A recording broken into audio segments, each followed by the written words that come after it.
Bom dia a todos. Bom Vamos dar dia, início, Flávio. né? Tudo bem, Gelson, como vai? Professor Tudo bem. Soliano, professor Severino Agra, bom dia.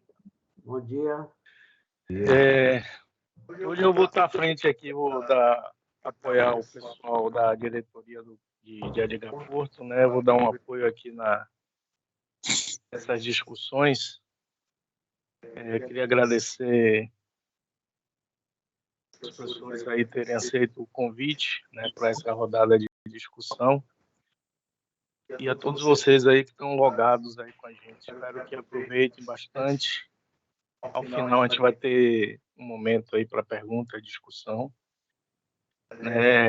A Aline está aí? Tá sim. Oi.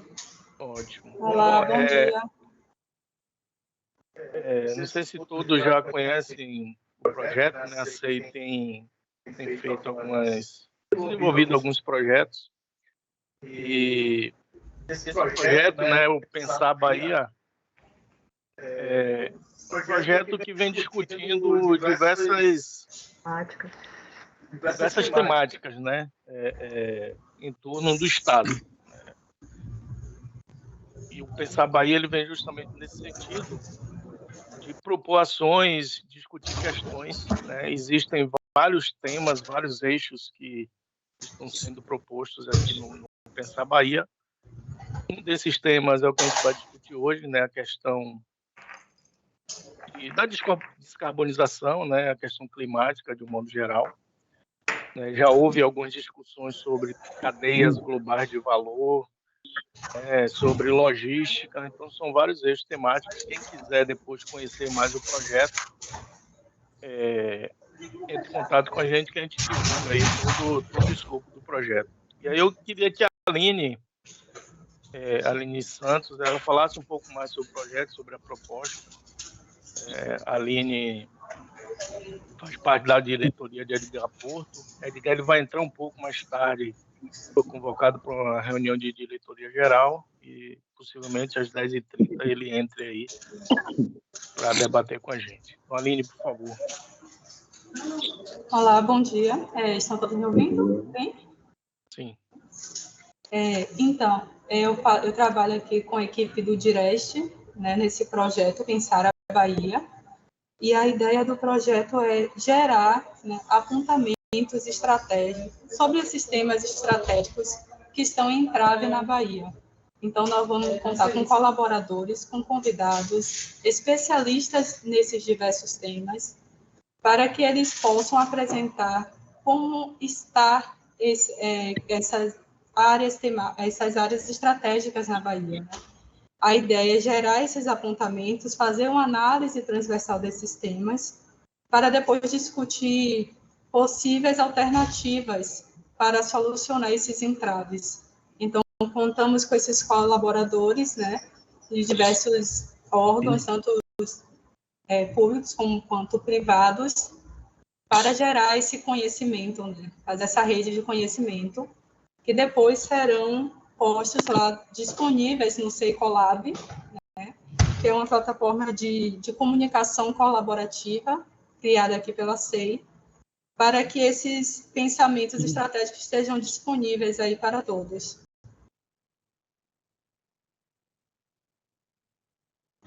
Ok.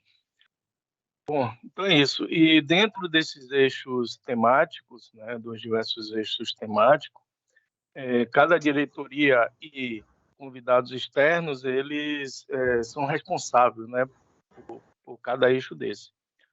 No caso do eixo desenvolvimento sustentável, e dentro desse eixo desenvolvimento sustentável está, né, a descarbonização, que é um dos temas que a gente vai discutir hoje aqui. A diretoria de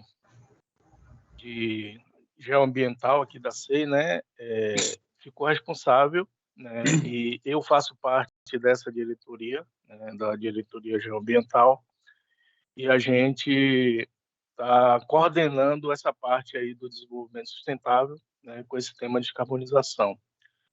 Dentro desse tema já houve uma discussão inicial, né, Gelson Lapa está aqui, né, ele foi convidado há um mês e pouco atrás, né, Gelson? 2 meses atrás. Sim. falou sobre essas questões, sobre inventário de carbono, sobre o mercado de carbono na Bahia, né, de um panorama mundial. E hoje nós convidamos os professores, né, Severino Agra, né, e professor Oswaldo Soliano para discutir um pouco sobre essas questões, sobre a descarbonização.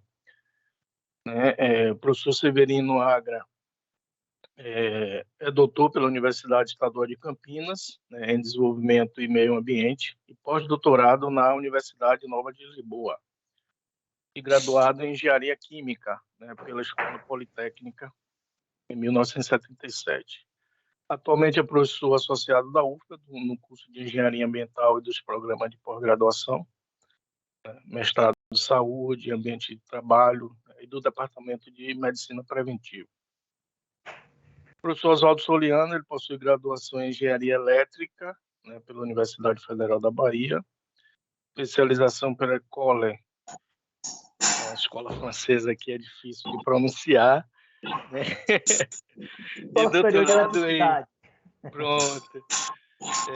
E doutorado em Política Energética pelo Imperial College of Science, Technology and Medicina. E professor adjunto da Universidade Federal da Bahia, desde julho de 2017. Então, a ideia aqui é que os dois professores falem um pouco dessa experiência. A ideia é a gente criar justamente esses apontamentos para a Bahia. A gente sabe que a Bahia ela tem uma dimensão territorial muito grande, né? E a CEI ela quer discutir essas questões e propor, né, alguns apontamentos para a próxima gestão, né?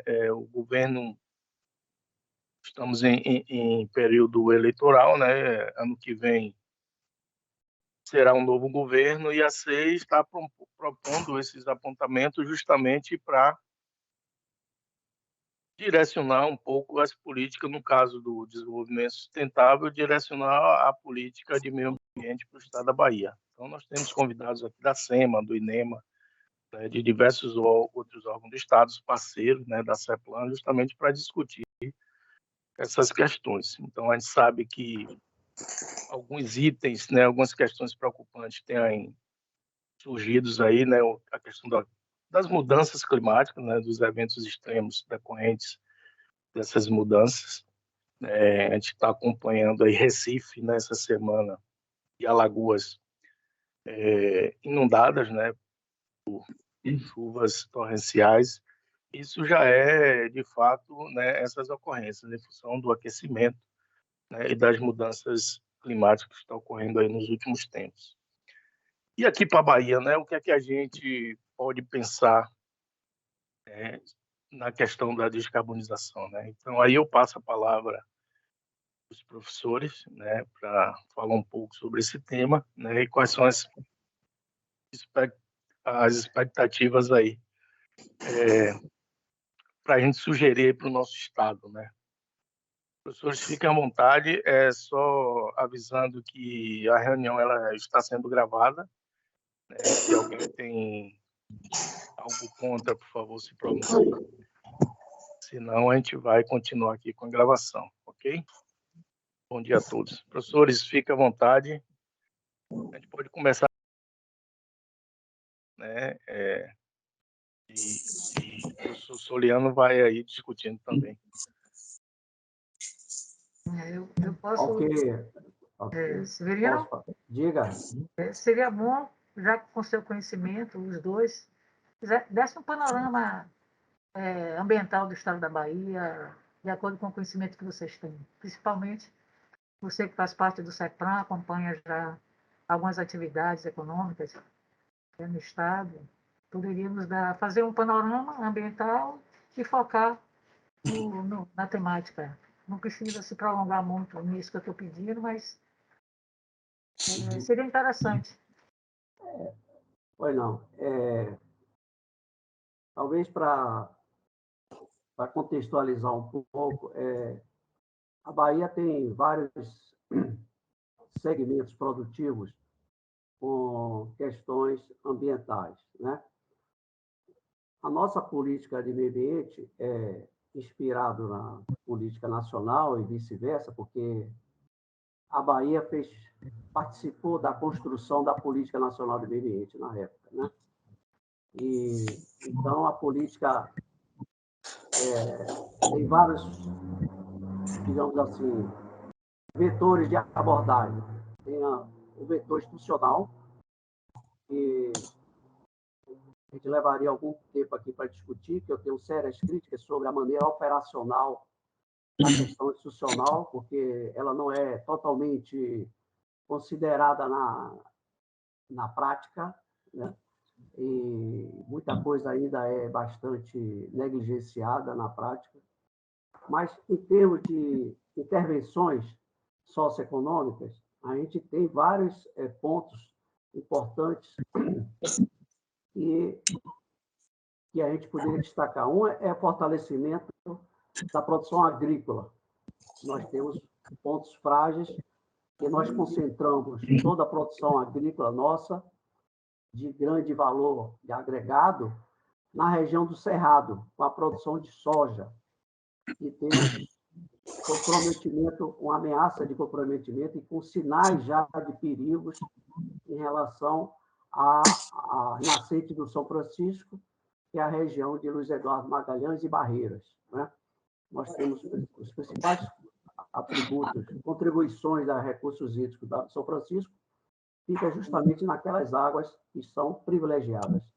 E ela tem um fator ainda mais importante ainda, porque ali tem uma região de um aquífero subterrâneo chamado Urucuia, que é de alto valor, e ela toda a Urucuia ela está dividida ali no centro-oeste. Então, uma parte da Bahia, uma parte em Goiás, e a Urucuia é o nosso manancial de água mineral. E por isso que as pessoas querem ir para aquela região, porque tem água boa para fazer irrigação, né? Mas, não sei se lembra, aquele problema que teve da seca 2 anos atrás, com aquela tensão social que teve invasão dos pequenos agricultores em uma atividade de irrigação de grande porte, Igarácio, não me lembro o nome assim. Enfim, ali é um lugar de alta tensão social, né? Outro foco também de problemática é a problema da mineração. A mineração, nós sempre tivemos uma certa digamos assim, dimensão significativa na produção mineral, mas ele está avançando agora para a região da Chapada, que também é uma área muito sensível. Então, nós temos, inclusive, recentemente, o INEMA foi, digamos assim, obrigado até em paralisar uma atividade de mineração que está acontecendo lá pelos grandes problemas que estão acontecendo. Nós temos no litoral também vários problemas com a Mata Atlântica, porque nós tínhamos, antigamente, intervenções de carcinicultura que avançam os manguezais, né? E na Baía de Todos Santos, por exemplo, nós temos atividades portuárias e atividades, de maneira geral, de loteamentos e tudo mais, que também está diminuindo o manguezal na Baía de Todos Santos. Isso pode se refletir ao longo do litoral também. Nós temos vários problemas ao longo do litoral. Por exemplo, no litoral norte, o crescimento do turismo predatório, porque está dando condição para existir muitos loteamentos e conjuntos residenciais em áreas que não são bastante adequadas. Então, nem sempre o zoneamento é bem interpretado, para poder ser mais delicado, ou mal interpretado, ou mal aplicado. Então, nós temos questões assim, problemas que estão relacionados também à interpretação e à prática institucional de como o licenciamento ambiental, os estudos de impactos ambientais, o zoneamento ambiental também não são rigorosamente adequados. Enfim, de maneira geral, nós temos problemas muito complicados em termos de abastecimento, por exemplo, na região metropolitana. O João está com situação muito precária, porque a quantidade de disponibilidade hídrica cada dia mais está sendo reduzida, e a gente não tem um plano, agora já está até indo para o CEPRAM, um plano de revisão do plano de manejo da bacia hidrográfica do Joanes. Então, todo verão nós ficamos sufocados aí com a concentração, porque o Joanes tem um problema de concentração de algas muito problemática. Então, no verão que a evaporação aumenta, você aumenta o número de algas e você tem que fazer um tratamento químico, mais rigoroso na entrada da água, então gasta mais insumos. Então, a qualidade fica um pouco comprometida em risco de qualidade de coliformes e algas que entram no sistema de abastecimento. Os sistemas, normalmente, da Embasa são sistemas bastante satisfatórios dentro do padrão nacional. O problema é que a qualidade de água que está vindo não está tendo ainda a qualidade tradicionalmente atendida. Então, o Joanes hoje reduziu muito a sua vazão e a gente ainda não está acostumado a trabalhar com plano de bacias que leva em consideração a vazão ecológica. Isso é uma mentalidade que nós temos que incorporar aí nessa percepção da gestão ambiental. Agora, eu não queria... Tem outras questões importantes que a gente poderia falar sobre a energia renováveis, que a gente também temos um problema. Eu tenho certos questionamentos conceituais, como exemplo, nós trabalhamos muito no Brasil com esse termo de energia limpa. Eu não gosto desse termo. Para mim, não existe energia limpa. Existe energia mais compatível com cada realidade, né? Não existe energia sustentável. Existem energias que são promissoras para rumo da sustentabilidade. Então, a banalização do conceito de sustentabilidade também não ajuda a questão ambiental, porque não existe nada sustentável. Existem iniciativas que podem ajudar para atingir uma fictícia utopia sustentabilidade. A gente tem que trabalhar como uma referência teórica à sustentabilidade, porque ninguém sabe quais são as especificações de uma atividade sustentável. Não existe. Eu gosto de trabalhar com assim, existe a redução da insustentabilidade. Isso sim, a gente pode trabalhar porque a gente tem como medir. Mas dizer que já está sustentável, para mim, é uma banalização, porque a gente não sabe o que é ser sustentável. Então, hoje nós temos um problema que a Bahia está proeminente na produção de energia eólica, e agora começou solar também, que é um pouco atrasado. Para mim, devia ter começado até com solar, né? Então, eu acho que a solar a gente tem muito mais espaço do que a eólica, apesar de a gente ter lá naquela região de Caetité e Redondezas uma área propícia para ventilação. O atlas de vento indica isso, né? E aí nós temos canalizando muito para a região, inclusive da Chapada, também. Então, só que o fato está tendo uma interpretação por ser limpa, e não é limpa, porque esse conceito de limpa está associado a não ter gases de efeito estufa. Para mim, a energia limpa não é só a parte atmosférica, é também os resíduos. Esse conceito de energia limpa, por exemplo, leva as pessoas a ser induzidas a interpretar equivocadamente, na minha opinião, que a energia nuclear é limpa, entendeu? Então, cuidado com esse raciocínio, que é muito simplório. Os americanos adoram usar esses termos, né? Energia limpa, então a gente traduziu aqui sem um balizamento. Então, eu prefiro chamar energia compatível a cada realidade, entendeu? E aí entra uma questão importante que a gente pode incorporar na pensamento estratégico, de incorporar um conceito muito importante de desenvolvimento sustentável, que é o desenvolvimento endógeno. O desenvolvimento endógeno prioriza um enfoque em você selecionar as iniciativas com vocações regionais. A vocação, a palavra talvez não seja muito interessante, mas acho que tem mais consistência com as ofertas vocacionais. Então, por exemplo, eu acho que no Nordeste, e principalmente na Bahia, a nossa prioridade devia ser não energia solar e energia eólica. A gente pode fazer isso, mas não como prioridade. Prioridade para a gente é a biomassa. Eu acho que a biomassa ela tem dois ganhos importantes. Além de você torná-la mais, digamos assim, pró-sustentabilidade, porque ela não precisa, a análise de ciclo de vida dela é mais compatível, e ela ainda tem a capacidade de sequestrar carbono. Então, além dela desenvolver, fortalecer economias locais, por exemplo, você pode ter, não a soja como efeito no cerrado, que a soja está acabando com o cerrado, né? Não é essa aí, para mim, é uma produção predatória que está sendo feita no cerrado. Mas você pegar assim, ó, peão manso, que já tem estudos, já tem produção feita com peão manso, e ele vive no semiárido. A gente pode pegar o próprio DT, ele pode ser maximizado e organizado a produção, e ele pode ser extrativista. E outras opções por exemplo, sebo animal, que já tem várias experiências no Nordeste de usar sebo animal. Enfim, temos que explorar, cada região tem sua possibilidade de vantagem comparativa que deve ser explorada. Então, depois a gente pode aprofundar cada ponto desse, mas eu queria falar em termos da descarbonização. Então, eu li o texto muito rapidamente que vocês mandaram, do Pensar Brasil. Eu acho que a descarbonização não pode ser desvinculado também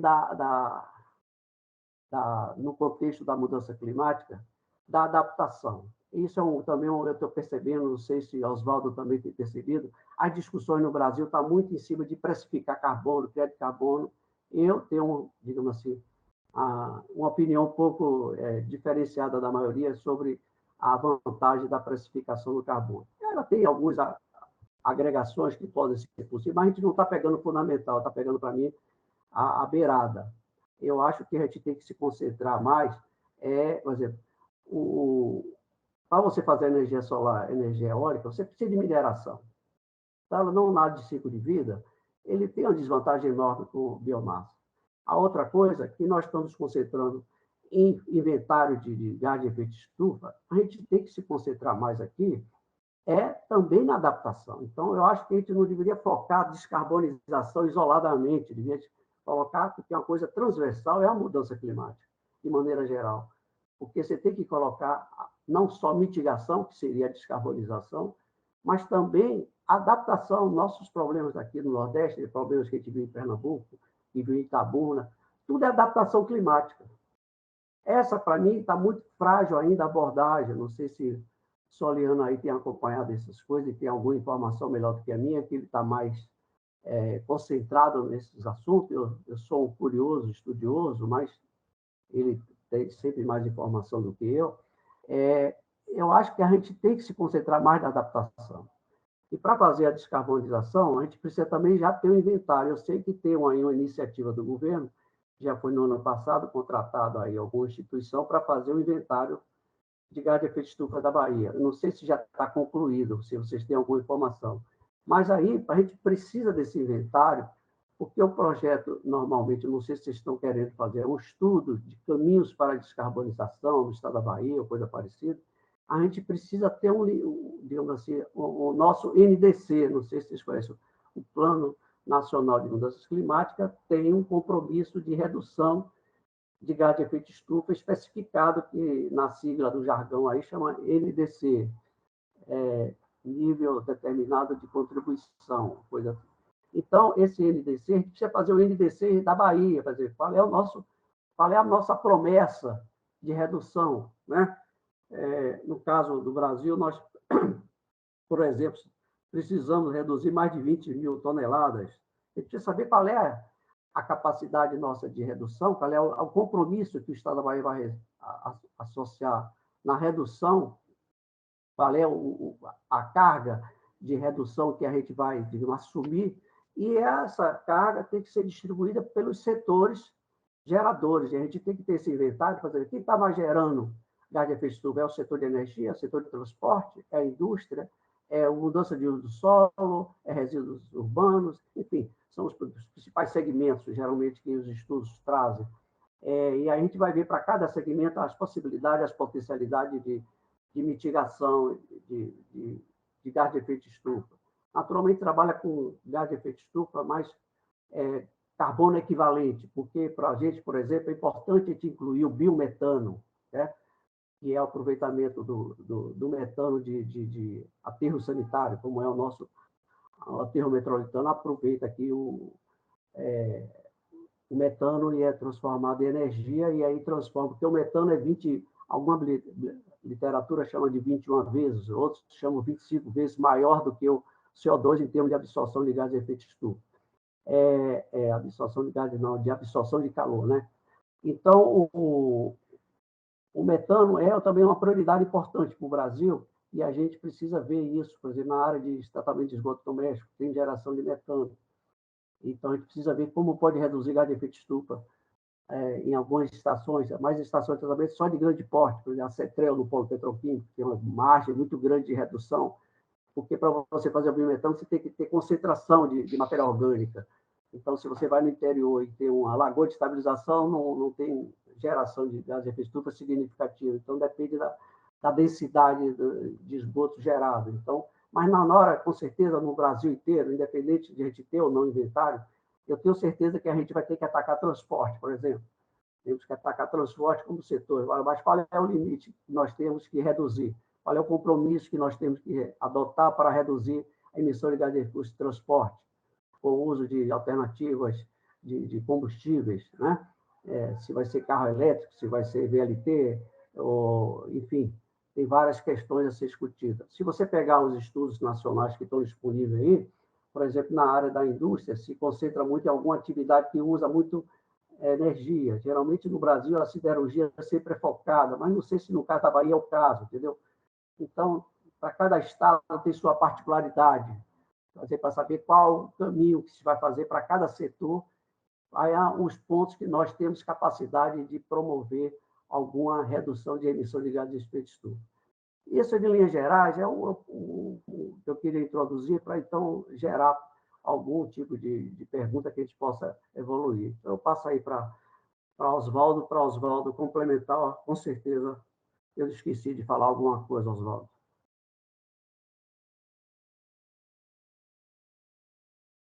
Bem, bom dia.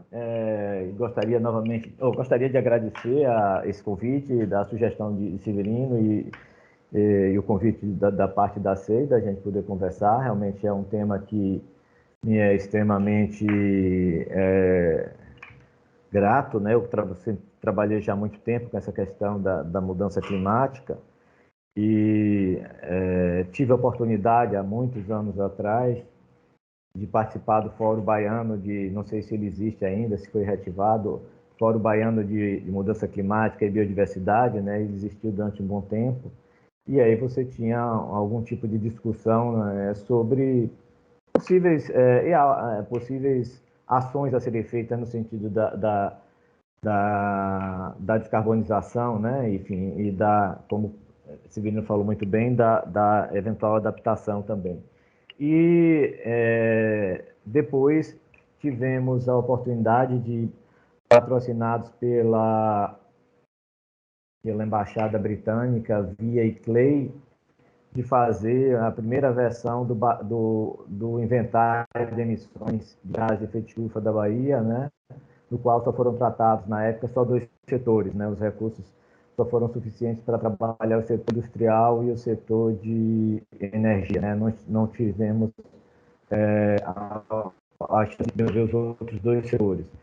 E, enfim, foram 2 ações que eu acho que Severino resgatou e que são necessárias realmente, né? É fundamental serem retomadas, né? Sobretudo quando a gente começa a pensar num compromisso que o Brasil já tem, de redução de 37% das emissões para 2025 e 43% para 2030, foram as NDCs brasileiras, né? Então, algo que isso tem que rebater em todos os setores da economia, tem que rebater nos estados. E o primeiro passo, como o Severino colocou muito bem, aí para fazer qualquer coisa nesse sentido, é fechar o inventário, né? Eu não sei se vocês conhecem a SEG, né? Uma entidade, uma plataforma que mantém atualizado o inventário brasileiro. Claro que o inventário brasileiro oficial, o último saiu em 2015, né? O compromisso dos países do anexo B não é necessariamente apresentar todo ano, como é dos países, como são no âmbito da convenção, a gente apresenta a cada 5 anos, né? Então, o último inventário do Brasil foi em 2015, depois veio a pandemia, etc., e a gente findou não atualizando esse inventário. Mas a SEG, ligada ao Observatório do Clima, etc., uma série de ONGs, ela consegue manter esse inventário atualizado e de dobra para estados.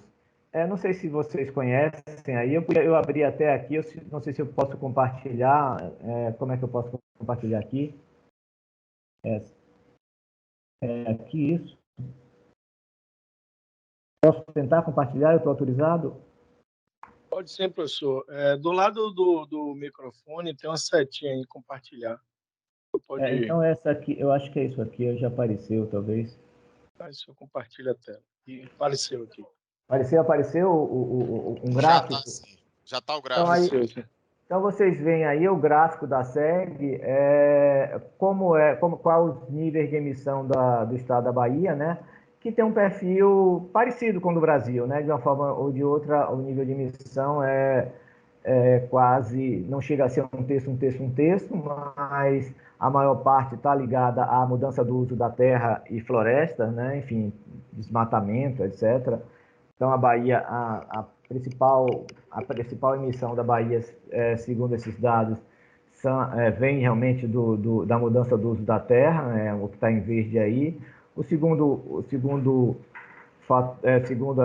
fonte de emissão de gás de efeito de estufa é a agropecuária, que também coincide com o padrão brasileiro, né? O padrão brasileiro também é a maior emissão de mudança do uso da terra e floresta, depois de agropecuária, e o terceiro setor é energia.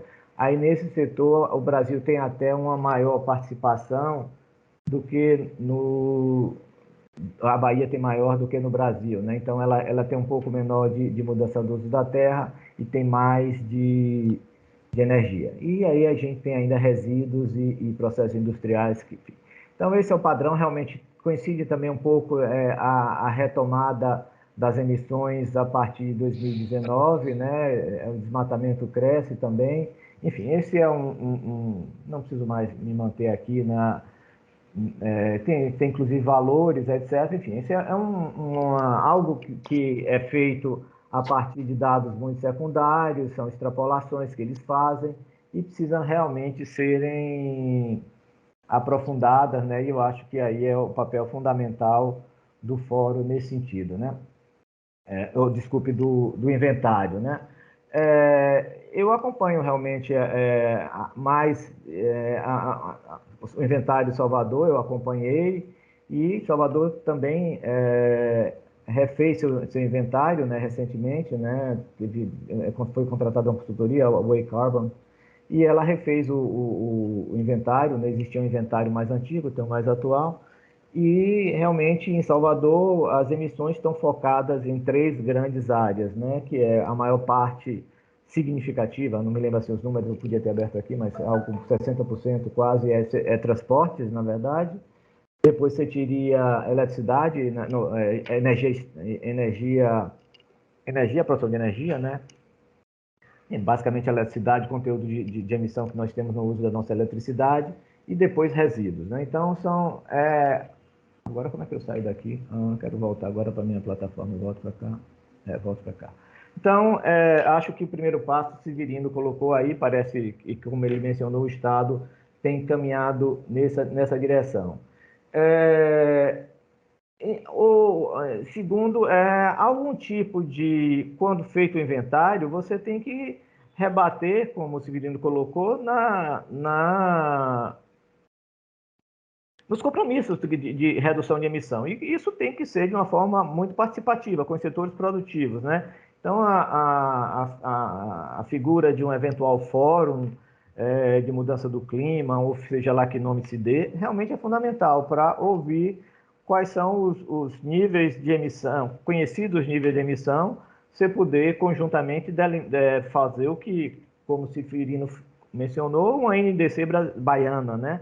Onde é que a gente pode tratar de fazer reduções, enfim, não adianta dizer que o Brasil vai assumir os acordos de Paris e, na verdade, a Bahia não tem, e os outros estados não têm, enfim, fica como uma coisa etérea, assim, o Brasil vai cumprir, mas isso tem que rebater nos estados, nos setores produtivos, né? E agora, com essa última medida aí de criar o mercado brasileiro de redução de emissões, né? Semana passada, né? Uns 10 dias foi criado aí, no decreto do presidente, da presidencial, e aí você vai ter que criar as emissões setoriais, né? Para estabelecer, eu acho que, claro, que o decreto é extremamente ainda superficial, tem muitos questionamentos que precisam ser feitos, mas é inevitável que você vá criar um sistema de cap and trade, né? Um teto de emissão em cada setor e com a possibilidade de de comercializar emissões entre um setor e entre os tetos, né? Então, é o que a gente vai esperar e inevitavelmente, a Bahia talvez deva também trabalhar com algum tipo de teto de emissões setoriais, né? E, finalmente, outro ponto que também Severino já tratou muito e que é fundamental e que realmente, globalmente, também já foi um pouco redirecionado isso, que é a questão, no final a gente tinha quase todos os recursos alocados para mitigação, né? Sobretudo aquele fundo que está previsto no âmbito do Acordo de Paris, de 100 bilhões anuais, então, de partes para desenvolvidos, que não conseguiu se chegar ainda esse fundo, e em Glasgow foi reenfatizado a perspectiva de se chegar realmente, acho que 2023 deve chegar a 100 bilhões, e o objetivo é que pelo menos 50% desses recursos, a nível global, para os países mais carentes, vão para a adaptação. Então, realmente, nós temos que identificar, paralelo a isso, né? Para fazer adaptação, você tem que identificar as vulnerabilidades, onde é que estão as vulnerabilidades, né? Então, tem alguns estudos sobre vulnerabilidade. Eu me lembro que eu assisti uma apresentação de uma menina, fez uma tese de doutorado, uma menina, maneira de dizer, uma pesquisadora, fez uma tese de doutorado sobre as vulnerabilidades ambientais em Salvador, né? E eu convidei para ela fazer uma palestra lá para a gente, lá. Então, ela identificou, no caso de Salvador, onde estariam as grandes vulnerabilidades, né? Então, a mesma coisa, a gente tem que pensar onde é que estão as vulnerabilidades do estado da Bahia, né? Talvez se Severino tenha dito algumas, mas, obviamente, a questão de se tornar mais quente, eventos extremos, chuvas mais intensas, isso, não sei se até Salvador não está entre os níveis, as cidades com maior vulnerabilidade para elevação do nível do mar, enfim, impacto naturalmente na agricultura, enfim, são questões que têm que ser colocadas e ações têm que ser tomadas para longo prazo. Salvador criou efetivamente, eu acompanhei mais o plano ainda dentro do âmbito dessa consultoria da Way Carbon, desenvolveu aí um projeto, eu até recebi recentemente, que eu fui visitar, o Plano de Ação Climática de Salvador 2020-2049, está na minha mesa, eu recebi a versão bonitinha impressa, eu tive lá semana passada, uma ex-aluna minha assumiu a diretoria de resiliência da prefeitura, né, ex-aluna do Iraque, e aí fiquei muito feliz, ela me convidou para conversar exatamente querendo tocar nessa questão da mudança climática. E Salvador também tem aquele projeto de resiliência, um plano de resiliência, e aí, consequentemente, você começa a discutir questão de adaptação, né? Então, algumas questões estão colocadas aí. Uma questão que é inexorável, né? Eu acho que ainda não está se tratando, mas, claro, a gente sabe que em algum momento a Península Itapajipana pode ter algum nível de compromisso, né? De elevação do nível do mar e comprometer um pouco. O que é que a gente vai fazer? A gente vai fazer um dique? O que é que a gente vai fazer? Claro, que está se falando no horizonte 2100, mas certamente é uma vulnerabilidade. Há uma necessidade de adaptação ali na questão da Península Itapajipana. Outra questão são os deslizamentos constantes que a gente tem, que a gente de vez em quando vê em Salvador e que está vendo agora em Recife, em outras cidades. Esses fenômenos serão mais frequentes e mais intensos, né? Então, eu diria que a Bahia tem que realmente, então, começar a se preparar para eles, né? Nesse sentido, e pensar em adaptação também, né? Algumas culturas podem vir a ficar inviáveis, né? Não estou falando de 10 anos, mas, claro, num horizonte maior, você pode ter algumas culturas que podem ficar mais inviáveis na Bahia, sei lá, o café, se o café fica comprometido como cultura, tem estudos que estudaram vulnerabilidade, o recurso hídrico ficar mais comprometido efetivamente, a gente tem visto que a gente não consegue mais repor os níveis de armazenamento nas grandes barragens do Rio São Francisco, dificilmente a gente volta ao que era historicamente, então é algo que vai ter que se pensar. Bem, e obviamente tem a questão das renováveis, claro, eu cheguei a ser presidente da Sociedade Brasileira de Planejamento Energético e tivemos várias discussões aqui, inclusive na Bahia. Eu me lembro de um evento que a gente teve na Assembleia, sobre quando surgiu aquela discussão sobre usar nuclear na Bahia, né? Se lembra que a Bahia disputava uma das centrais nucleares que vinham para o Nordeste, né? Uma central nuclear na beira do São Francisco. Para mim era uma temeridade absoluta, enfim, mas se discutiu essa possibilidade. Enfim, eu sempre fui da teoria que a Bahia não precisa de nuclear. Nós podemos realmente, com as fontes renováveis, se tornar não apenas um independente do ponto de vista de energia, como um exportador de energia, né? Enfim, de energias renováveis, tendo 2 grandes reservatórios, que espero que a gente não venha com longo tempo aparecer, o que garante a intermitência das fontes solar e eólica, né? Enfim, nós temos que ter fontes firmes, garantindo a intermitência das fontes solar e eólica, e uma fonte que nós também temos um potencial gigantesco, que é pouco explorada, como o Severino falou, é a biomassa, que tem uma capacidade de ser uma fonte firme, né? Então, aí eu estou falando, claro, meu pensamento aqui está sendo muito mais como engenheiro eletricista, menos, Severino falou talvez um pouco mais como engenheiro químico, né, pensando na produção de biodiesel, né, ele falou no Piumão, Dendê, o sebo animal, aí mais na visão que pode realmente se tornar um grande produtor de biocombustíveis, a Bahia, mas também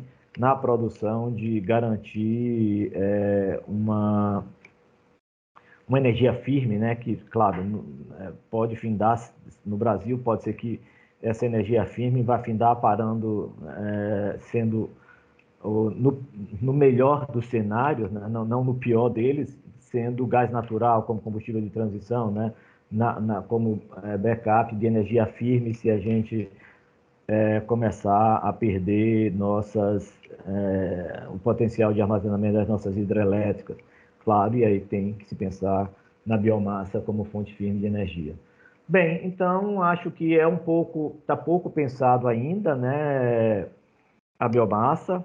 Obviamente, eu já fui até abordado já em 2 momentos sobre a perspectiva da Bahia também entrar nesse mercado que provavelmente vai se consolidar como um grande mercado nacional, internacional, né, que é o mercado do hidrogênio, né? Então a gente vai ver como produzir hidrogênio, né? Obviamente o estado do Ceará sai um pouco na frente disso. Nós temos aí talvez tenha um pouco mais de menos vantagem competitiva do que o Ceará, porque a eólica e a solar fica mais perto do litoral. Claro, a nossa eólica é muito mais lá dentro, né? Se pensar em produzir hidrogênio verde, nosso litoral não tem grandes, e aí também nossa produção de maior potencial solar está quase no Além São Francisco, né? Alguma coisa, mas a área de maior produtividade é no Além São Francisco, mas de qualquer forma você tem uma possibilidade de entrar nesse mercado. A propósito, eu fui abordado também por um ex-aluno que está trabalhando com um grande grupo que está pensando em uma proposta para o governo do estado de hidrogênio verde, e também uma perda que eu gostaria até de registrar, que o Severino sabe, né? Semana passada a UFBA perdeu um grande professor, né? O professor Loureiro, que tinha realmente me abordado sobre estaria trabalhando num programa de governo para uns partidos, no caso do PT, né? Para programa sobre hidrogênio verde, me pediu uma série de informações sobre hidrogênio verde, sobre mercado, preços, etc. Então existe também esse cenário aí de delineado para o futuro da Bahia também entrar nesse mercado, né? Então é algo que tem que ser considerado também nesses cenários mais de pensar Bahia. Não é algo que de uma forma ou de outra por um lado, pode ter vantagens, e aí, nesse aspecto, eu conheço muito menos do meio ambiente do que Severino, porque Severino é um especialista em meio ambiente, eu sou um especialista em energias renováveis e mudança do clima, mas não consigo ver todas as dimensões dos impactos ambientais, que, logicamente, eu sei quais são os impactos ambientais da eólica, da solar, enfim, da hidrelétrica, enfim, mas não com a sapiência de Severino, que acompanha isso, parte da vida dele mesmo. Bem, então, acho que seria isso que eu gostaria de colocar nessa minha introdução preliminar. Oswaldo, seria uma dúvida, queria completar uma observação, queria que você comentasse também antes. O hidrogênio verde é uma coisa muito nova, exige ainda várias superações de barreiras tecnológicas, porque a alternativa mais promissora para o hidrogênio verde é a eletroquímica, que é intensivo em energia. Então, a gente tem que tomar o cuidado de olhar isso com uma perspectiva mais de médio e longo prazo, né? Então, é uma tecnologia ainda que está em processo embrionário no Brasil e ainda tem muitos percalços a serem superados, porque tem que saber se o balanço energético da produção de hidrogênio é favorável, entendeu? Porque consome eletroquímica, exige muita energia, né? Então, a gente tem que tomar cuidado se isso realmente...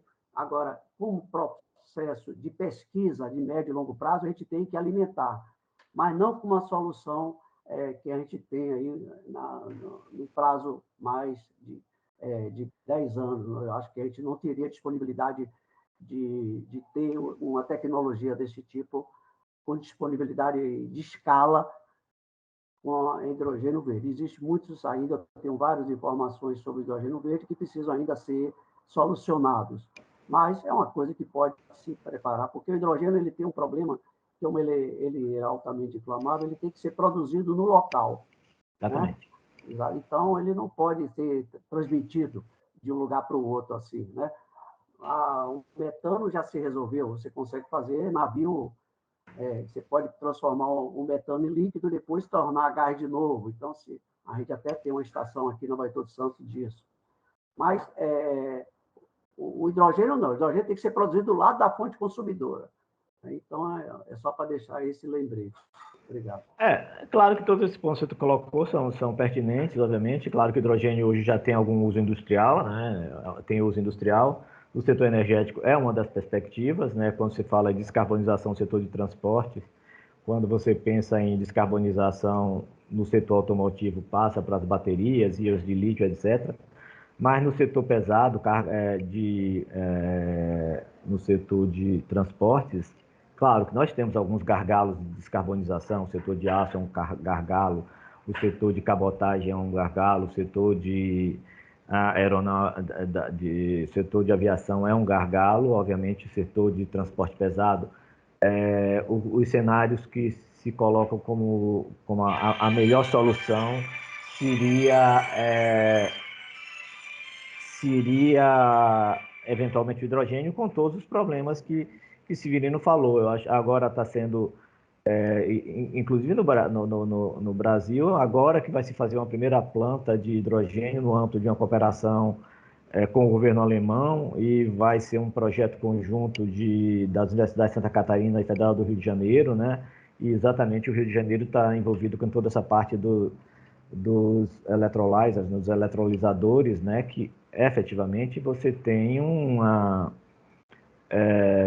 perda de energia. O balanço energético precisa ser realmente avaliado, isso é desafio de tornar mais eficiente o processo, mas de qualquer forma é algo que os governos estão começando a ficar oriçados com isso, né? Enfim, não sei até que ponto vocês estão do lado do governo, se realmente é uma realidade que o governo já começa a pensar nisso ou não, eu não sei. Eu não tenho acompanhado assim os detalhes do que está se passando lá dentro do governo. Bem, então era isso mais uma vez. Bom, obrigado, professores, pela brilhante fala aí. Eu queria abrir agora para perguntas. Quem tiver alguma questão aí para levantar, só levantar a mão aí, literalmente. Aline Santos levantou a mão, por favor, Aline. Não, oi, Anderson. Eu só queria ver se tem como tirar o compartilhamento de tela. Já tirou aqui. Já tirou. Isso já era tirou, só já. isso. Muito obrigada. Ok, valeu. Gelson. Oi, bom dia. Eu queria pontuar algumas coisas assim sobre o que foi dito em relação às falas aí do professor Severiano e professor Soliano. Em relação ao inventário, é um estímulo que poderia ser feito para que a gente se conhecesse melhor as fontes de emissão. Como a prefeitura, uma iniciativa que a prefeitura de Salvador adotou do IPTU Verde, onde com a apresentação do inventário de emissões da empresa, ela consegue reduzir o valor do pagamento do IPTU. Eu até atuo nessa área, tenho empresa que eu faço esse levantamento, então seria iniciativa do Estado de dar alguma contrapartida, algum estímulo para que essas empresas, né, comércio, residência, indústria, pudessem apresentar seus relatórios de emissões de gás de efeito estufa.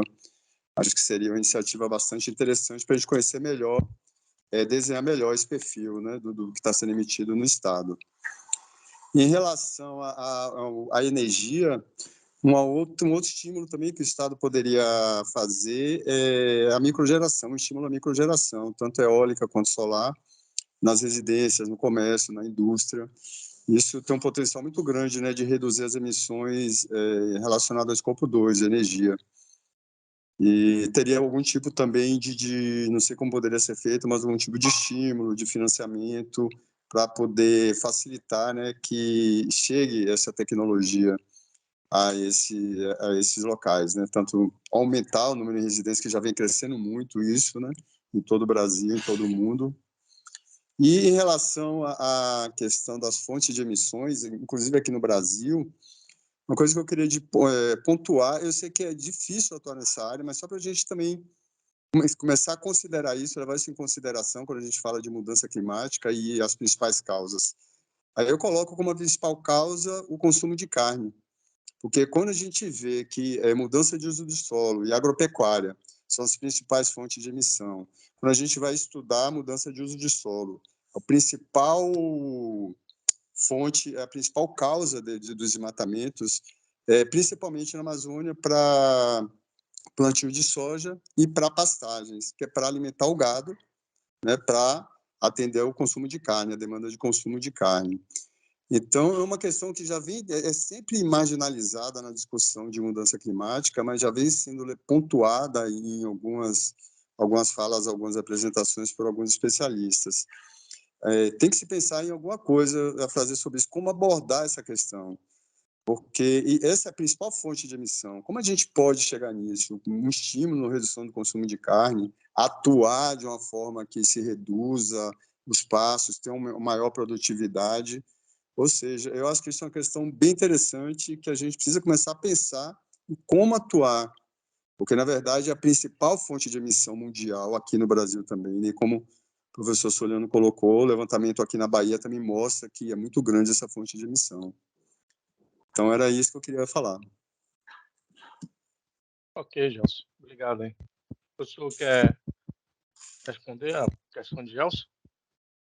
Eu podia comentar um pouquinho rápido.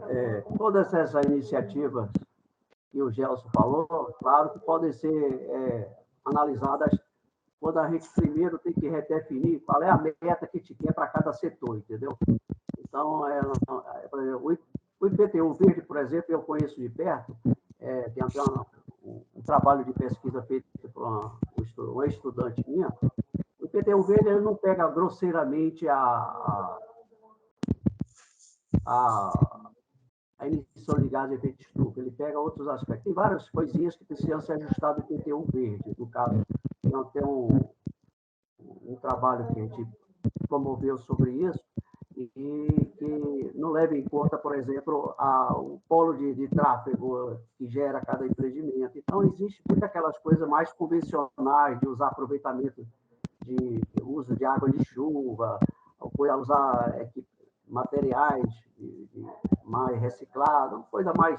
Mas eu acho que tudo isso, essas iniciativas, podem ser pensadas no bojo das metas de cada setor, entendeu? Então, aí a gente precisa, não adianta levantar a possibilidade, todas elas são possíveis, mas a gente precisa saber a contribuição de cada iniciativa dessa, qual é o percentual que ela contribui na redução da mitigação, entendeu? Então, acho que é melhor trabalhar com essa referência de quanto a gente precisa e qual é o porte dessas iniciativas pontuais, ganho escala para tomar um resultado mais substantivo. Por exemplo, na área de microgeração já existe até políticas públicas no Brasil de incentivo à microgeração, mas isso pode ser returbinado. Ela está um pouco assim, ainda precisa ser melhor incentivado. Alguns estados, como São Paulo, a Caixa Econômica Estadual, na época, há muitos anos atrás, já fazia o financiamento de você botar energia solar nas casas e daria um financiamento equivalente à redução de energia. Então, em 5 anos, você pagava a placa solar para fazer aquecimento de água, né? E você, a própria redução do custo de energia, já pagava a prestação em 5 anos e você tem a placa solar por, em média, no mínimo 15 anos de vida útil. E todas essas iniciativas podem vir no bojo de um plano maior de redução e de mitigação. Agora, eu não queria entrar no mérito do negócio da carne, que pode ser outra alternativa, a gente só tem que tomar um cuidado. A gente que trabalha com gestão ambiental, a gente tem que tomar um cuidado de... A gestão ambiental é uma coisa que não existe o inimigo e o parceiro. Cada local tem sua particularidade, né? Eu visitei uma vez o interior da Paraíba, o lugar do semiárido, em Pombal, o lugar onde nasceu Celso Furtado. Lá não tinha um pontinho de alha verde. Então, eu fiquei perguntando às pessoas como é que eles faziam para comer. Aí ela disse, olha, a gente só sobrevive aqui porque nós temos cabra, que cabra come até pedra. Então, eu tenho muito medo de a gente tomar uma atitude assim de evitar carne, porque o problema da carne não é da carne. A carne aí é questão de preferência, de alimentar e tal. O problema da carne é que não se pode fazer pecuária na Amazônia e na Mata Atlântica, entendeu? Eu conheci o Pantanal e lá você cria gado sem desmatar. Você usa a vegetação nativa para você criar o gado. Por isso que dá trabalho, por isso que o cara tem que usar aquele tubo de agregar gado. Quem assiste o Pantanal vê isso. Hoje não está exatamente como era antigamente. Mas você pode criar búfalo, gados, animais soltos, sem cerca, sem nada, naturalmente, sem desmatar. Claro que isso exige muita organização. Mas não é por causa, para a gente não ficar preso ao raciocínio de que é o caso do consumo. O consumo de carne inclui frango também, entendeu? Inclui peixe, inclui, enfim. Tem que tomar cuidado para a gente não estigmatizar uma área. O problema nosso é que não dá para fazer pecuária em qualquer lugar. Isso aqui não pode. Isso aqui tem que tomar cuidado. Não dá para fazer pecuária em Mata Atlântica. Não dá para fazer pecuária na Amazônia. Isso aqui não pode. Então, se existe o mineiro, já ensino a gente, o mineiro consegue criar gado em áreas pequenas, semi-estabulado, entendeu? Isso a gente tem que ver primeiro se isso é necessário ou não, independente do tipo de consumo, que aí você vai para o lado mais comportamental e não estrutural de políticas públicas. E aí fica a sociedade escolher suas preferências. Agora, a gente tem que atacar o seguinte, a pecuária não pode existir na Amazônia, isso aqui é a questão. Essa que é a questão. A pecuária não pode existir na Mata Atlântica. Isso pega de redondeza o consumo de carne. Quem quiser consumir carne, que vá buscar carne lá onde tem a coisa mais pertinente. Eu não estou querendo fazer apologia da carne aqui, pelo amor de Deus, não me interprete mal, Gil. É só para dizer, quando ele está falando de gestão estruturante, a gente tem que pegar a coisa de escala, entendeu? Porque senão a gente fica em coisas pontuais e aí a gente não consegue visualizar o foco principal da questão. Ok? Só isso que eu queria falar. Bem, eu endosso realmente o que Severino disse. Realmente, eu acho que o ponto de partida para tudo vai ser realmente a gente ver se o nosso inventário tem a ver com aquilo que a SEG hipotetiza ou cenariza, né? Enfim, é o melhor dado que se tem, na verdade, né? E, claro que a gente usa muitos dados do SEG. Então, o primeiro passo vai ser realmente esse, né? E a partir daí você começar a pensar em planos setoriais. A partir desse inventário, eu ouvi os setores, né? Porque um plano setorial não é feito à revelia dos setores, né? Então, você tem que ouvir os setores, os planos setoriais, a economia também tem que estar, quer dizer, quem produz tem que ver até que ponto ele pode fazer. Lembrar que o próprio Acordo de Paris foi feito em cima dos compromissos que cada país tinha e cada país ouviu os seus setores e a partir daí foi que a gente conseguiu chegar a um acordo onde, longe de ser a melhor opção, quer dizer, a gente não pode passar quer dizer, o cenário atual é que a temperatura não passe de 1,5 graus. Se a gente se restringir a Paris, a gente vai chegar a 2,7 graus. Então, claro que Paris está longe de ser o melhor dos mundos, mas é o que foi possível, né? Então, a gente vai ter que caminhar. Claro que a cada ano você vai, o ano passado, em Glasgow, alguns países aprofundaram os seus compromissos, a gente vai ter outra rodada de aprofundamento dos compromissos agora em Sharm el-Sheikh, no Egito, né? Então, e aí vai, até a gente se espera que periodicamente se revejam os compromissos. E da mesma forma, a gente tem que ter um ponto de partida na Bahia nesses compromissos, nesses planos setoriais, né? E, eventualmente, uma vez planos setoriais, estabelecer tetos, etc, etc. É por aí mesmo. Obrigado. Oi, gente. Ok. Oi, Anderson. Oi, Adriano. Eu queria que eles, se for possível, dessem uma opinião sobre a criação do decreto, né? O decreto que saiu agora sobre criando o mercado de carbono brasileiro. Qual seria, na verdade, assim, a realidade da Bahia, né? E quais seriam as políticas públicas assim que seriam principais para a Bahia começar a atender a essa demanda, né, que está lá no próprio decreto e essa necessidade? Bem, o decreto eu acho que um pontapé inicial. Está longe de poder se fazer muita coisa com o decreto, né? O decreto ainda não se fala, claro, tem os princípios básicos estão lá, agora estão muito longe de ser implementado, né? Então vai ter essa comissão de 6 meses para ver os planos setoriais, obviamente é necessário isso. Então, aí você vai ter 6 meses a partir daí. Então, da mesma forma, a Bahia tem que começar a discutir se isso é viável, quais são os planos setoriais da Bahia. E aí, a partir daí, você poder realmente rebater, né, participar nisso. Tem algumas coisas ali, você mistura, ainda não está muito claro como é que é a redução de emissões, mas os sumidouros também, e, enfim, tem algumas coisas que precisam ser. Outra coisa que as pessoas criticam muito é sair via decreto, que é uma coisa que é passível de mudança muito brusca. Deveria ser o ideal ser uma lei, na verdade, né? Então, a segurança jurídica está meio comprometida em relação a isso sair por decreto. Mas, de qualquer forma, foi um avanço, né? Não pode se negar que foi um avanço que sinaliza que a gente deu um primeiro passo. Agora, ver os projetos setoriais, vai ter um cap and trade. Tem uma pergunta no ar ainda, a gente vai ter um cap and trade. É inevitável que venha a ter um cap and trade. Mas, de qualquer forma, a gente tem que avançar e se preparar para, se sair, de repente, a gente poder logo participar, né? Enfim, considerando que vai existir esse mercado, é interessante que a gente participe de alguma forma, né? O meu nome é Adriano, é? Isso. Adriano, eu vou retomar aqui para você o seguinte, eu vou antecipar para vocês, eu não tenho muita convicção sobre a vantagem de instrumentos econômicos, entendeu? Essa coisa de precificar. Tem uma contribuição a ser dada de forma a complementar a estrutura de gestão. Os economistas gostam muito de chamar os procedimentos que a gente conhece de gestão como comando e controle, já com um ar de... O comando e controle é uma terminologia que veio lá da administração militar, entendeu?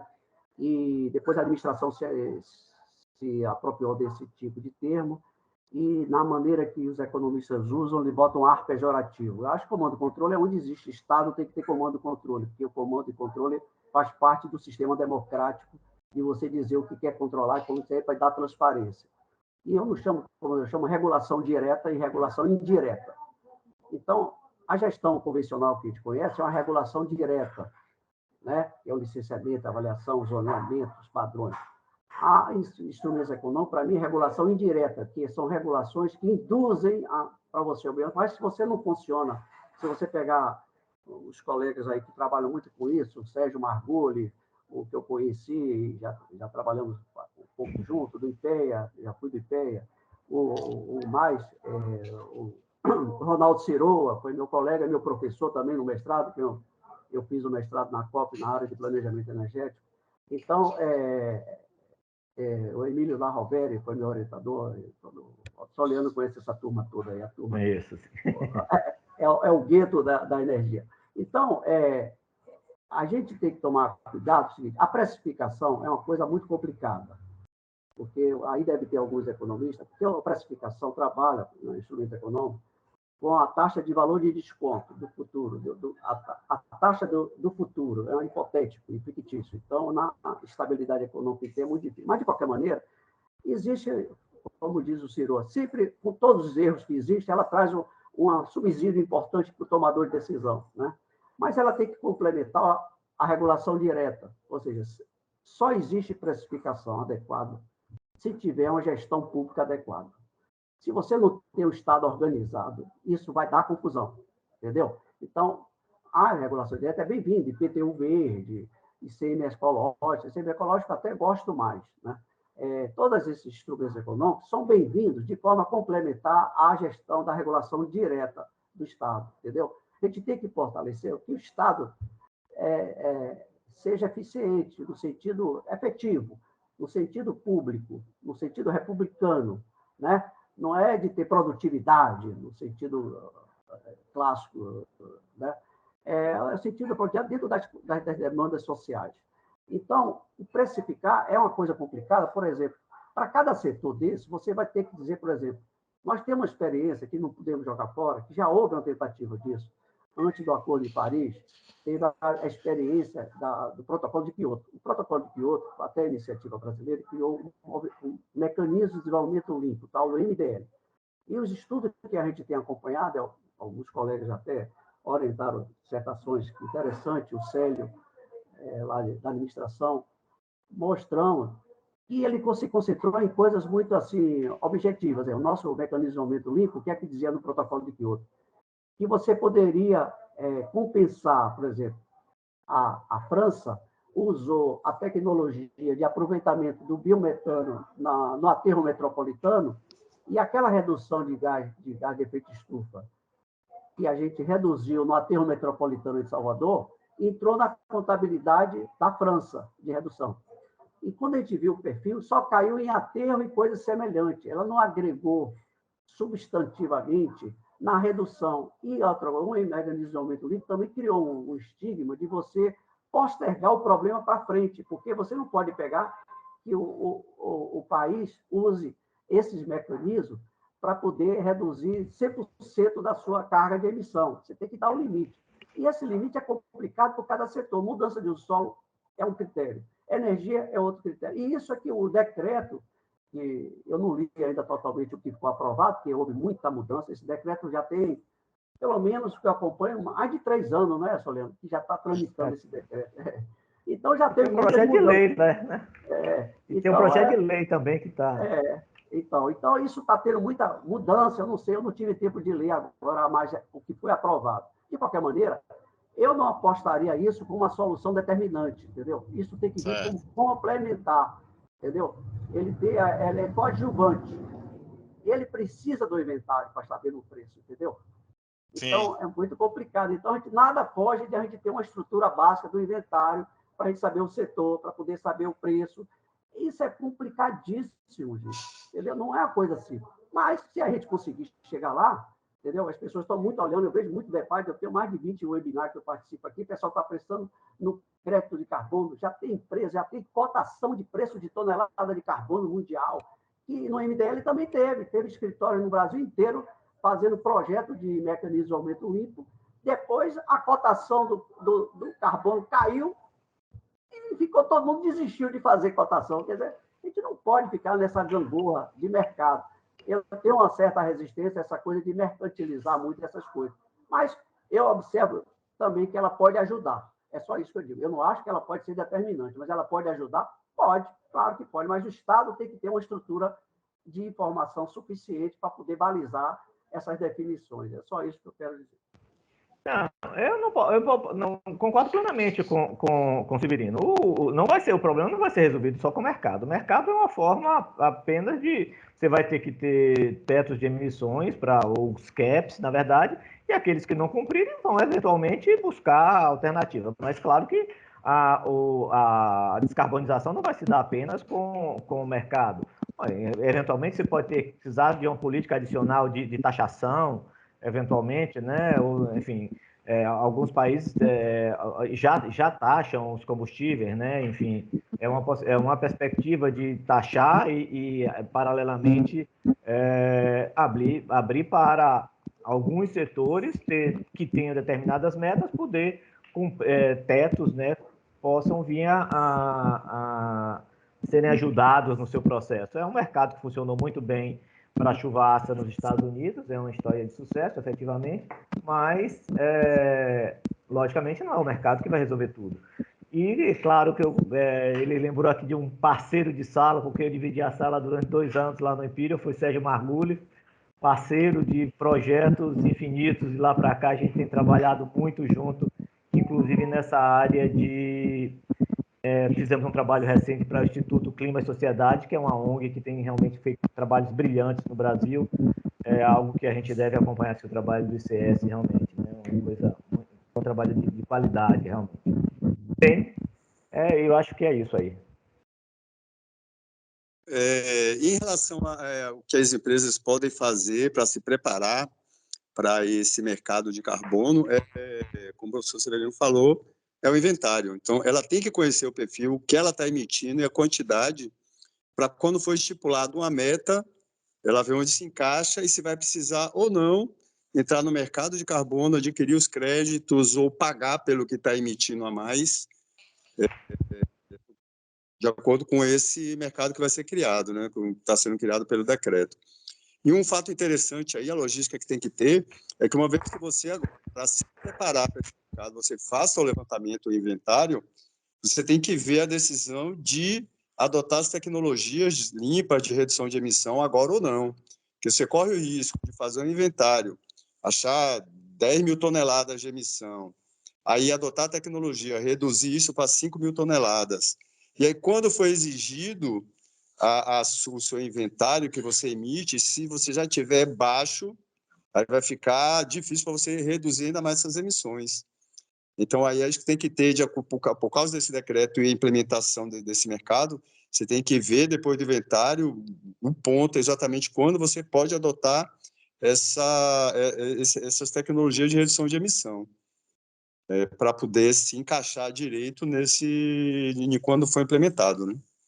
E eu só gostaria de corrigir minha fala anterior, quando eu falei em consumo de carne, é consumo de carne bovina, não é sobre outros tipos de carne, é consumo de carne bovina, que leva ao desmatamento e à emissão do metano pela eructação do gado, né, pelo arroto do gado. É isso. Gelson, deixa eu fazer outra. Eu acho que essa perspectiva de partir do empresário para o total, eu acho melhor o contrário. A gente tem que ver a meta que a gente quer no setor industrial, ver quais são os segmentos determinantes. Por exemplo, no Brasil, os estudos que estão sendo feitos, por exemplo, lá na COP, apontam como a siderurgia como um ponto de prioridade, por exemplo, de reduzir, usar carvão vegetal, que é um perigo para a gente. Essa ideia não serviria tanto para a gente. Né? Por quê? Porque Minas Gerais, com a siderurgia lá, já está fazendo isso na Bahia. E está acabando com a caatinga, porque estão tirando, você vai ver carvoarias clandestinas que estão vendendo carvão para as metalurgias, as siderurgias mineiras, acabando com a caatinga. Então, tem que tomar cuidado, porque, no caso, a celulose está fazendo isso, mas a celulose ela está usando a floresta cultivada. Então, ela tem capacidade, a Copené está vendendo a floresta cultivada, ela tem aqui a Copené, no litoral norte, ia ter uma fábrica de celulose que se desistiu, então se converteu em vida de... Hoje em dia você vai nas pizzarias, você vê lá aquelas lenhazinhas de floresta cultivada. Então, você ter autossuficiência na sua própria produção, eu acho interessante. Mas eu acho que tem que analisar com calma, porque, de maneira geral, o carvão vegetal, por exemplo, a celulose, eles estão usando o cavaco da madeira da celulose e botando a sua termoelétrica. Então, eles ficaram, hoje a celulose é quase autossuficiente em muitas coisas, entendeu? Ela já tem um processo histórico de aproveitamento, eles têm a lixívia deles é um produto tipo vi outro na cana-de-açúcar e na álcool, que também por outra experiência bem sucedida, de você reutilizar. Então, você pega aquela lixívia que tem um poder calorífico muito alto, você pode usar na caldeira e gerar energia. Então, você não joga mais a lixívia no rio. Então, reduziu bastante. E a outra complementa, eles estão pegando o cavaco de madeira para usar a termoelétrica, a termogás. Então, você não precisa perder material, você fica autossuficiente de energia para a própria indústria. Mas ela, talvez da celulose, ela pode fazer o que ela quiser, ela continua com emissões de dioxina na chaminé, e também o mais importante, como cana-de-açúcar, que ela precisa de monocultura. Se a celulose conseguisse fazer celulose sem plantar, seria uma indústria ecológica, a mesma coisa que a usina de álcool e açúcar. Se não conseguisse fazer álcool e açúcar sem plantar cana-de-açúcar, ela seria uma usina ecológica, porque a usina de açúcar ela é altamente exportadora ela é exotérmica, ela é exportadora ela sobra energia no processo produtivo. Então, ela vende, no São Paulo, por exemplo, que tem muita usina de açúcar, o excedente de energia ela vende para a rede da Coelba de lá, entendeu? Então, ela tem um saldo positivo e vende a energia que sobra, entendeu? Então, ela é exotérmica. Agora, ela precisa plantar a cana-de-açúcar e acaba com a biodiversidade. Tudo de bom que ela tem na unidade industrial joga fora na unidade agrícola, entendeu? Então, a gente tem que tomar um cuidado. Essas coisas, você vê, em gestão ambiental, a gente não pode pegar um foco e tem que ver cada caso é um caso, com calma, porque a gestão significa o equilíbrio e o balanceamento de cada perda e o danos-benefícios de cada coisa. Não dá para você, de cara, estigmatizar. Isso não presta. Em algum lugar, por exemplo, a França não tinha, nunca teve energia suficiente na vida dela, a Europa inteira. Então, ela apostou o quê? O que ela pode armazenar? Uma usina nuclear. Não é à toa que a França, há um tempo atrás, 80% da energia da França era nuclear. Por quê? Porque com a guerra, ela teve que armazenar, que você pode armazenar urânio para poder fazer a usina hidrelétrica. Então, ele pode fazer a termoelétrica dele, e se tiver que precisar de 2 anos sem energia, ela tem urânio guardado, ela sobrevive, ela ganha autonomia. Mas hoje, com a situação ambiental mudando, a perspectiva ambiental, ela está tirando energia nuclear. A Alemanha já tirou um bocado, quer dizer, porque tem os riscos e outros problemas que são desnecessários. Mas cada lugar, uma coisa que é muito ruim para a gente pode ser muito boa em outro lugar, porque ele não tem muita alternativa. Tem que ser cada local tem que ser as suas competências naturais e as suas viabilidades naturais. As outras não têm dependência total, entendeu? A guerra da Ucrânia serviu, pelo menos, para mostrar isso. A Europa depende do gás natural, há muitos anos que trabalha com energia, sabe disso, que 80% do mercado europeu, da energia europeia vinha da Rússia, e agora o pessoal descobriu a pólvora, todo mundo já sabia disso, a dependência do gás da Rússia é uma coisa geopoliticamente complicada, entendeu? Por isso que eu volto àquele tema, a gente tem que procurar também o desenvolvimento endógeno, desenvolvimento em cada local, para você não ter maior parte do seu consumo de energia depender de importação. A gente tem que conseguir isso.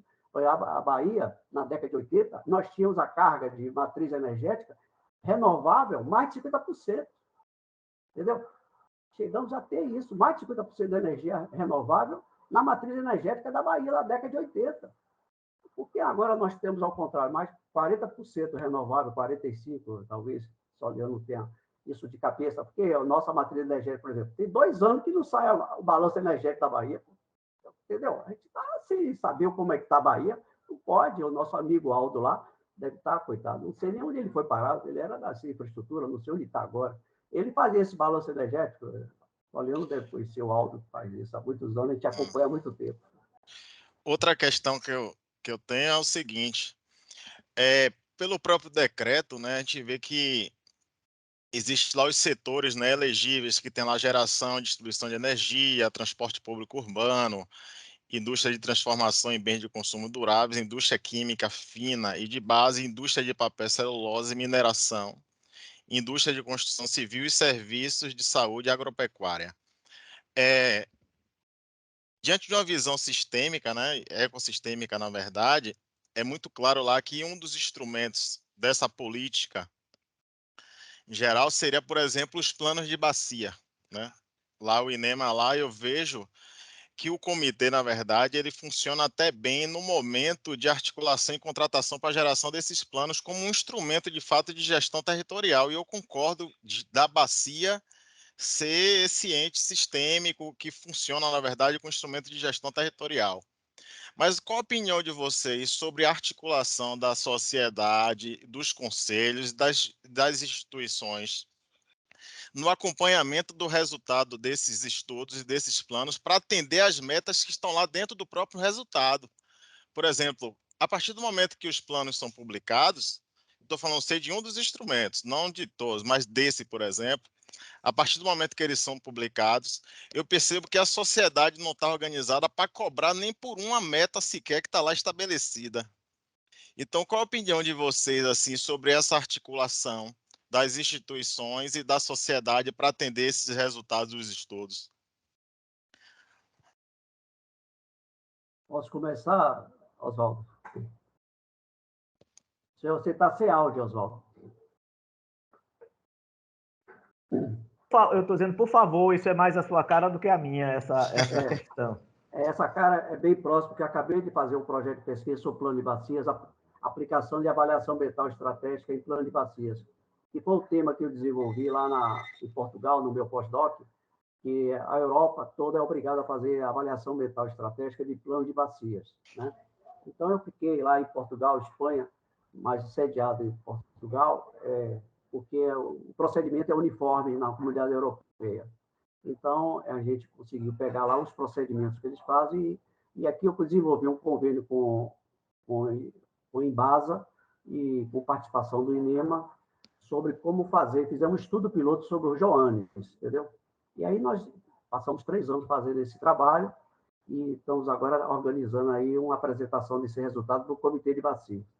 Então, sobre isso, por exemplo, nós temos uma coisa complicada aqui, porque essa estruturação pragmática que fizeram, no caso da Bahia, o plano não é um plano de bacia, primeiro que é um plano de região hidrográfica.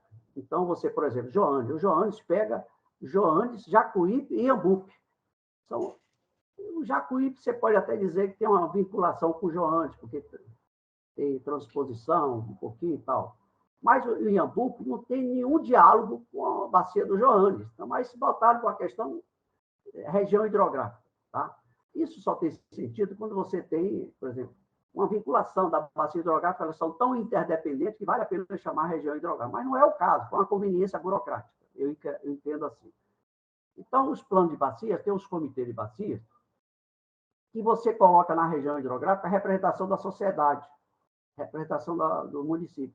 Só quando você tem um limite de vagas dessa coisa, você não tem ali a representação de toda a sociedade, de todas as bacias hidrográficas. Você pega um de cada vez, uma pessoa não vai representar a comunidade da bacia hidrográfica, não vai representar.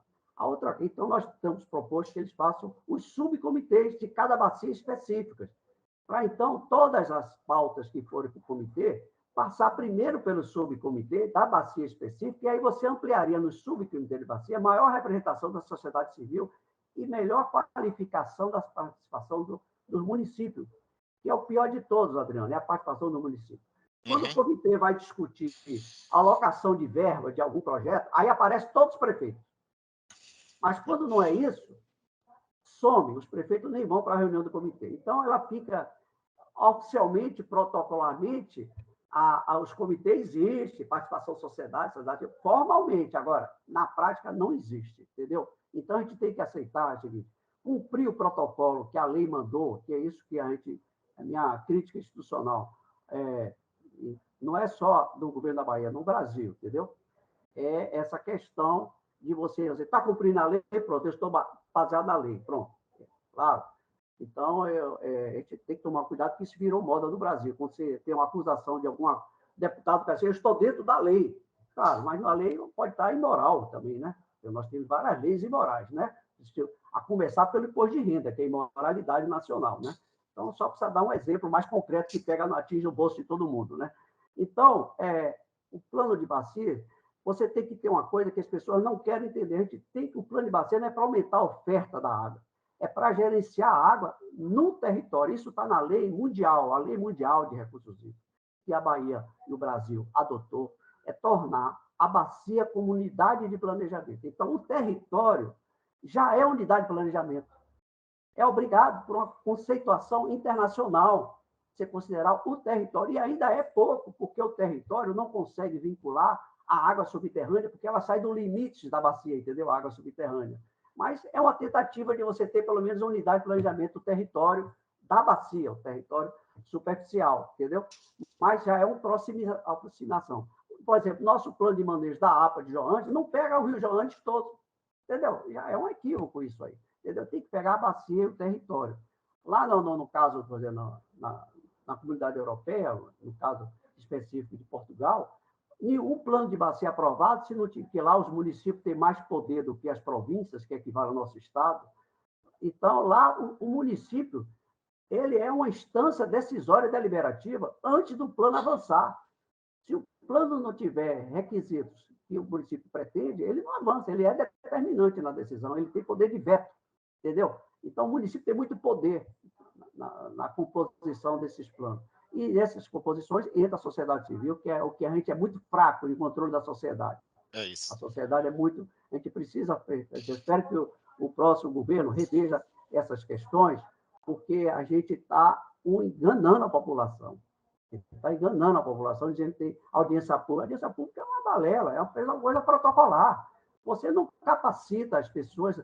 Você tem 45 dias para marcar audiência pública. O cara passa 2 anos fazendo estudo de impacto, você tem 45 dias para a população ler aquele mondrongo de papel todo, numa linguagem técnica, para depois discutir numa reunião só para dizer não teve audiência pública. Não, isso aí é enganação. Então, não tá, a audiência pública é para melhorar o projeto.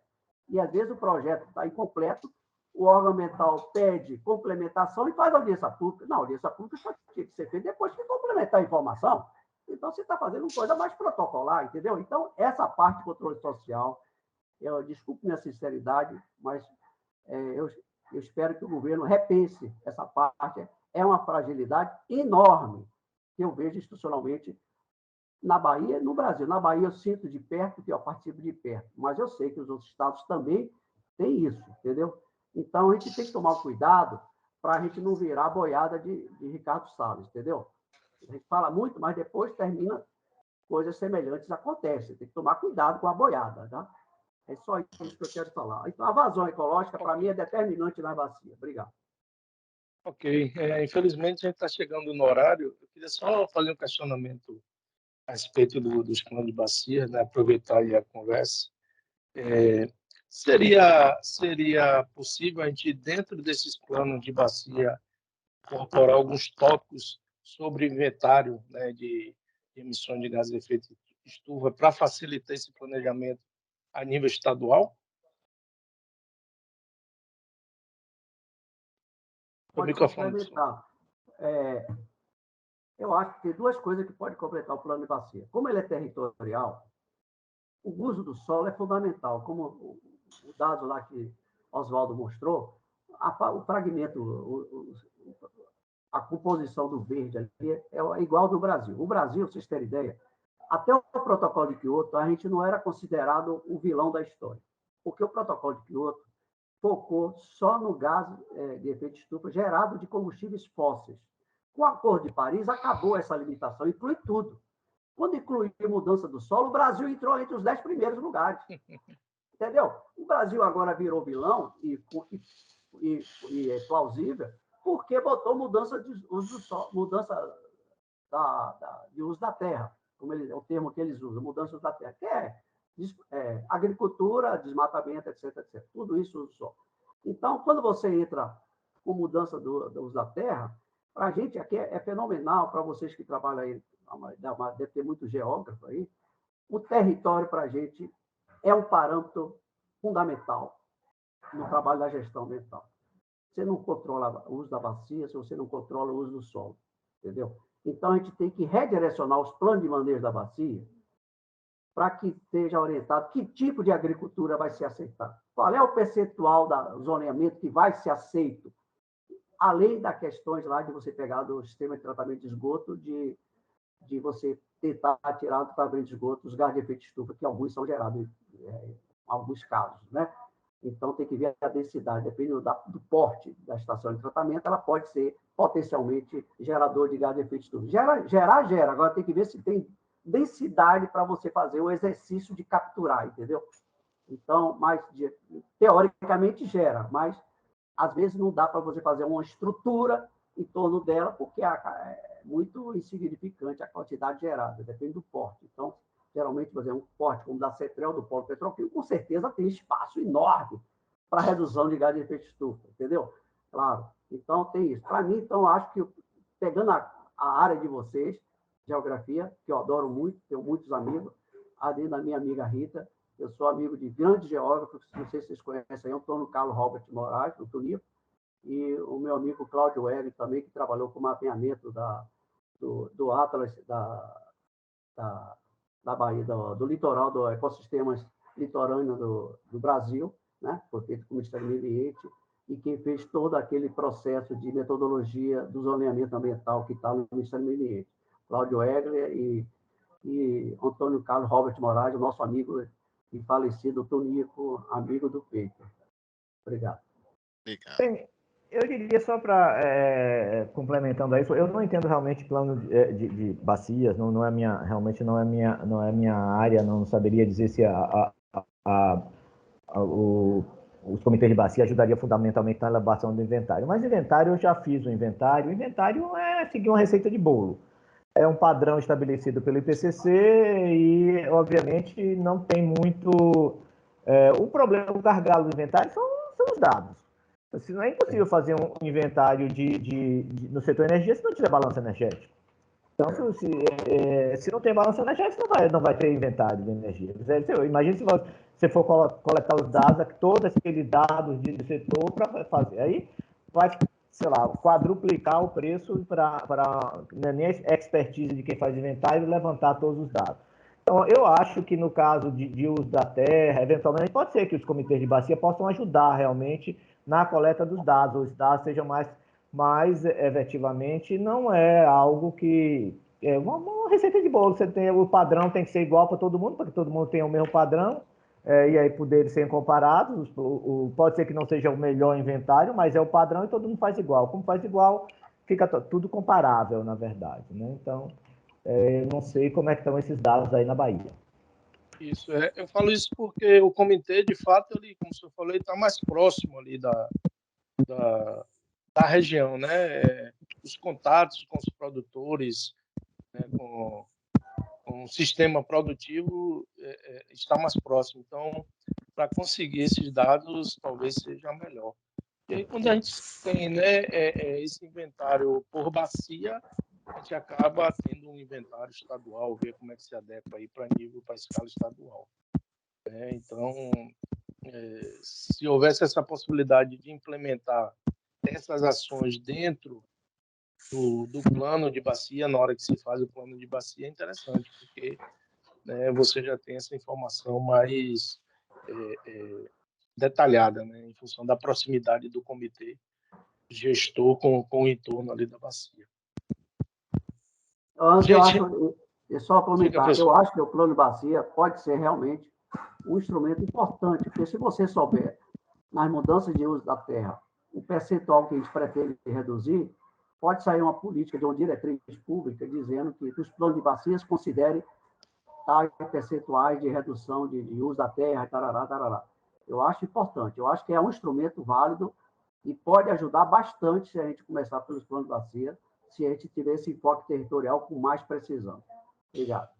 É isso, mas só para complementar, Anderson, assim, eu tenho essa opinião concreta que falta um pouquinho essa maior articulação entre a cobrança que está lá estabelecido nas metas, entendeu? Porque às vezes os planos são publicados, são construídos, existe um diagnóstico que dialoga diretamente com todos esses setores elegíveis, com diagnóstico de uso geral, mas depois que é publicado, não existe um acompanhamento nem institucional, nem da sociedade para atender às metas que estão lá estabelecidas. Então, termina assim se tornando, na prática, um instrumento de gaveta de consulta pontual, entendeu? Não é uma consulta geral para atender aquilo como um instrumento de fato de gestão e um caminho a ser seguido, né? Porque aquilo é construído colaborativamente com todos.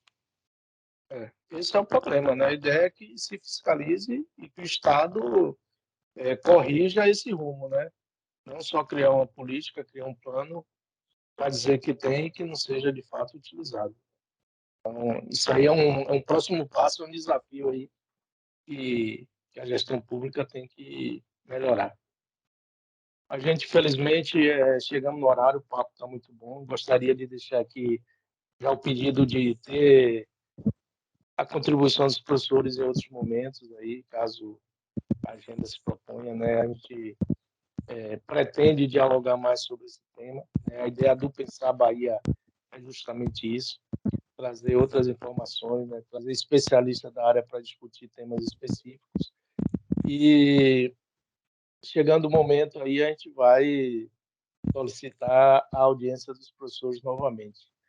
Então, agradecer ao professor Soliano, ao professor Severino aí e aos ouvintes aí que estiveram com a gente essa manhã aí pela essa brilhante fala aí, brilhante discussão.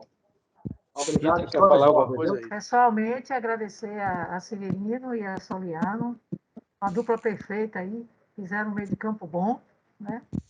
E dizer a Severino que conversaremos posteriormente sobre os nossos outros projetos. Ok, Rita, muito obrigado pelo convite. Estamos à disposição aí da SEI. Não podia dispensar vocês, né? Tá bom, obrigado, viu?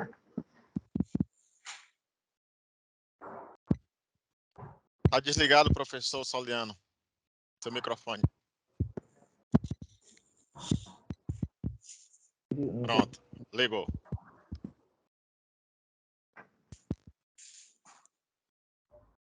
Está desligado ainda. Está desligado. Agora. Então, gostaria realmente de agradecer o convite. Foi sempre um prazer bater um papo com o Severino aí, e aí surgir as dúvidas de vocês. Realmente estou sempre disposto a colaborar, enfim, o que vocês precisarem, a gente pode estar sempre colaborando. Obrigado. Ok, bom dia a todos aí. Yeah. Mais uma vez, obrigado. Tchau, tchau.